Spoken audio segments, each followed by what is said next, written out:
take questions for Jimmy. First question here in the front. Dan? Jimmy, after last night, is there a sale at Big Face the morning after, or? I don't do sales. I don't do free coffee.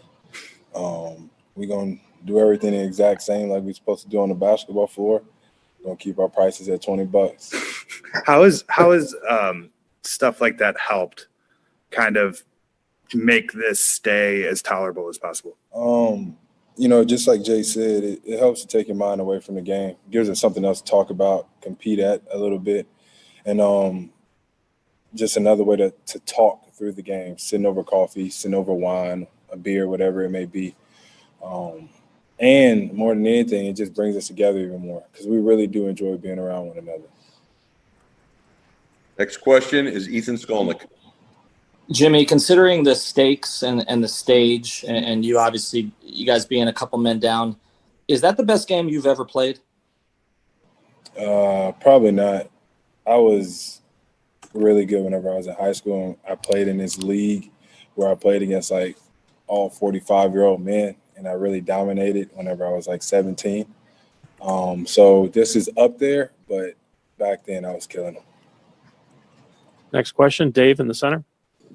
Jimmy, from the time you came into this league, late first-round pick, I think 30th, and finding your way into that Bulls rotation to all the stops you've made since, was there a time where you changed your own expectation for yourself, where you're like, I can not just be an all-star, I could be, X, I could be a max player, et cetera?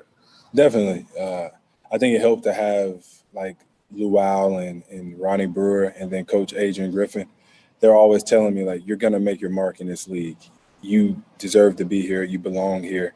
And then that's when I really started to be like, you know what? Like, if these guys are telling me that, they've been here way longer than I have. They know what it takes.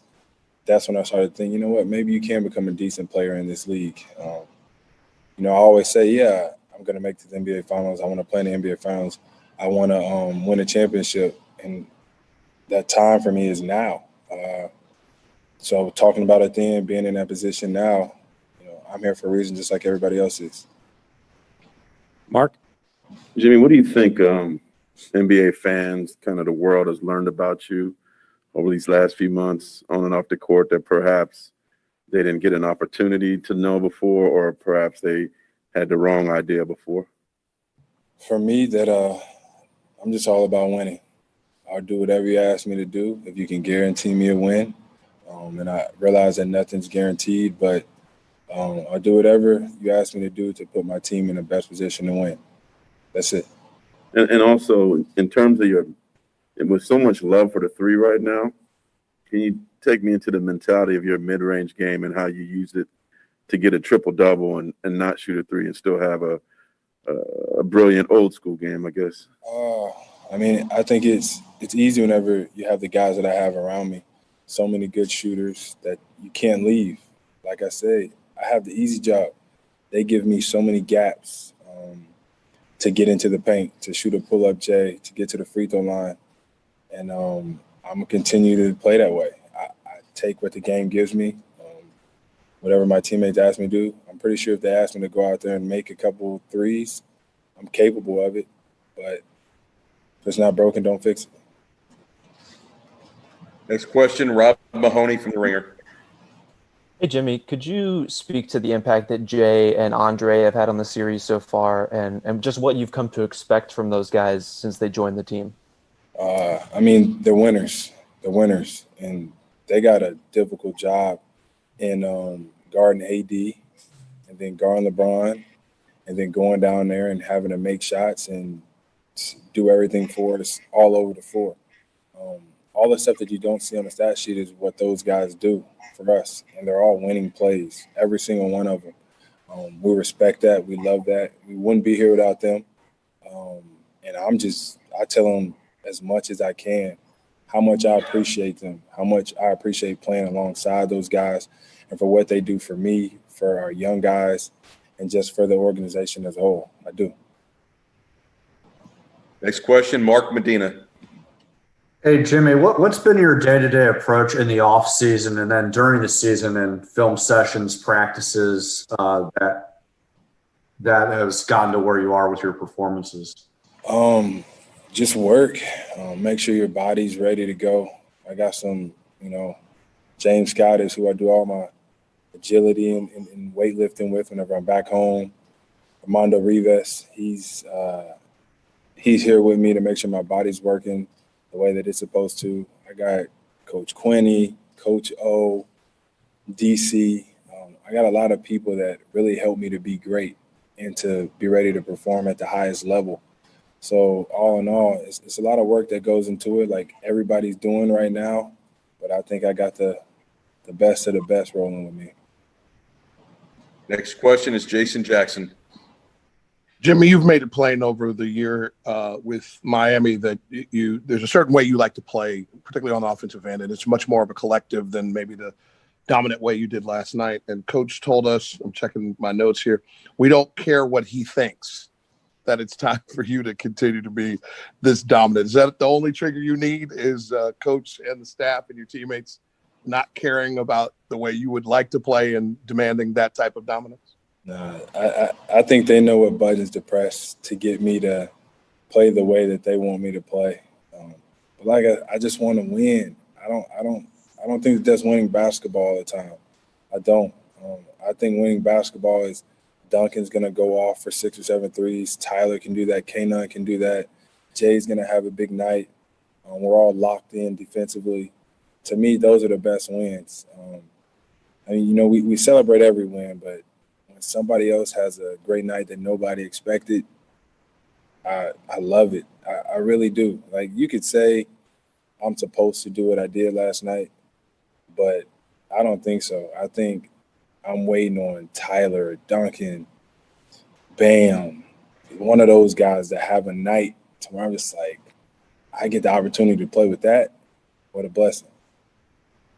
Next question, back right, Tim. Jimmy, to that, one, are you willing?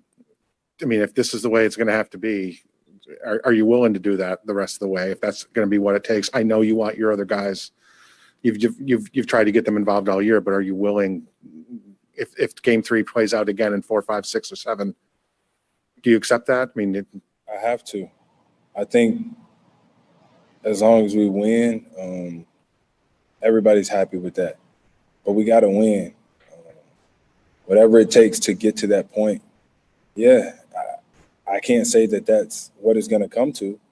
But if coach is like, hey, I need you to do this, my guys are like, yo, we need you to do this, I got to go out there and I got to do it. I got to make sure that we win. and as I'm sure your body knows, you have played almost every minute the last 2 games. You got fouled 11 times last night. I don't know how many times you got hit.